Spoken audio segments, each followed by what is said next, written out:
Salam herkese. 1 volt kanalı efirdədir. Bugünkü pasiyentimiz belə bir qida blokudur. Bu qida bloku avadanlıq təmizləndikdən sonra sıradan çıxıb və burada aşağı dəyərli bir koruyucu rezistor və inrush current əngəlləyən belə bir power rezistor və sonunda PWM kontroller də sıradan çıxmışdı. Bir gəlmişkən sıradan çıxmış device'lar bunlardır. Gördüğünüz gibi bu bizim inrush current əngəlləyən rezistorumuz. Bu hemen o PWM kontrollerdi ve görebilirsinizsə o tamamıyla sıradan çıxıb və üstü dağılıb. O ki qaldı bu kiçik bir rezistora. Bu kiçik rezistor isə PWM kontrollerin dövrəsində olan bir rezistor idi. Bunları dəyişdikdən sonra maraqlı bir şeylə rastlaşdıq. Demək, bildiyiniz kimi dövrədə diodları yoxladıqda ölçməklə eğer diyod bir istiqamətə normal bir gərginlik düşküsü göstərirsə, o zaman biz sayıda onu normal qəbul edib və davam edirik. Ancaq bu dövrə sınav bir dövrəsi olduğu üçün və burada maraqlı bir fenomen göründü. Demək, bu diod ki, mən onu ayırmışam müvəqqəti olaraq ki, ölçmələr daha rahat, daha doğrusu daha rahat ölçmə apara bilək. Gördüğünüz kimi bu diod.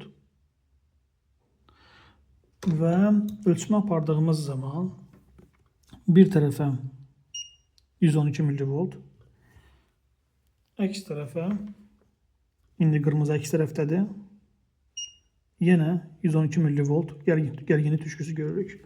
Əgər biz bunu müqavimətlə ölçsək, bir istiqamətə 373 ohm və əgər şübhların yerini dəyişdirsək, indi kırmızı indi əks tərəfdədir. Yenə 373 ohm müqavimət görəcəyik. Bu müqavimət 373 ohm diodlar üçün olduqca aşağı bir müqavimətdir və normal bir müqavimət deyil.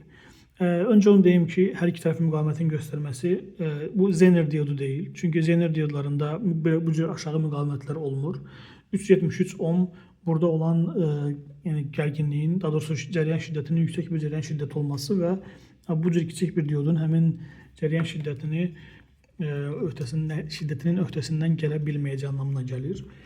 Və məsələn, uzağa getmədən burada olan başqa diodlara baxsaq, görərik ki, məsələn, burada belə bir diod var, dövrədə də düzdür, ancaq 1.6 megaohm müqavimət göstərir və yaxud da ki, bu diod yine de 1.6 ohm müqavimət göstərir və eyni zamanda əks tərəfdən eyni yüksək ölçülü müqavimətlər göstərəcək.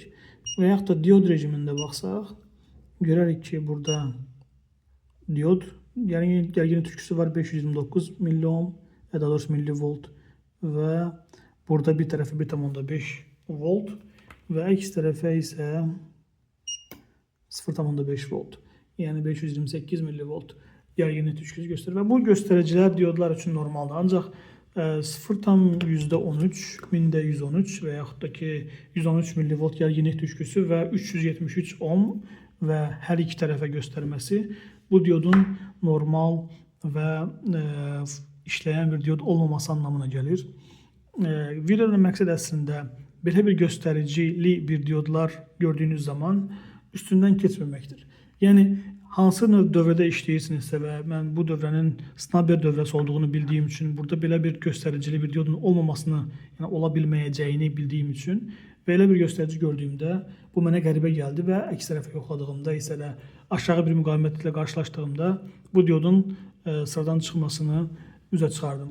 Yəni, hansı dövrdə işləyirsinizsə, həmin dövrədə olan cihazların bu rezistor ola bilər, diod ola bilər və yaxud hansısa bir çip ola bilər. Onların parametrlərindən müəyyən bir anlayışınızın, xəbərinizin olması sizin işinizi xeyli asanlaşdıracağını göstərməkdir. Belə, bu qədər əslində, bu qədər.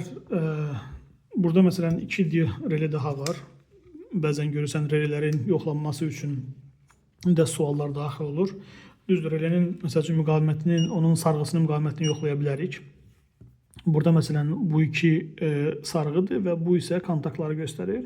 Və gördüyünüz kimi burada 393 ohm kontakt, daha doğrusu sarğının müqaviməti var və həmçinin burada isə o digər kiçik bir reledir. 715 ohm burada müqavimət var.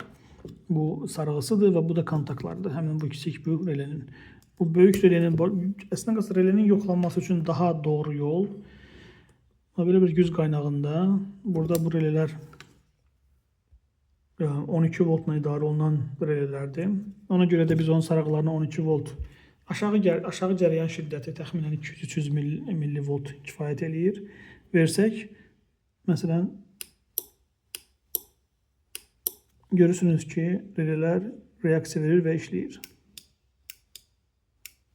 Əlbəttə, siz bu kontaktlarına bir kiçik bir dövrə yığıb, bir yük və yaxud lampa hansısa bir ondan istifadə edərək bu kontaktların necə işlədiyini yoxlaya bilərsiniz. Ancaq bu cür üsulla relələrin də qaydasında olduğunu daha doğrusu tez ortaya çıxartmaq, tez nümayiş etdirmək və yaxud yoxlamaq mümkündür, olur. Bugün üçün bu qədər. Özünüzə yaxşı baxın, sağ olun, salamat qalın.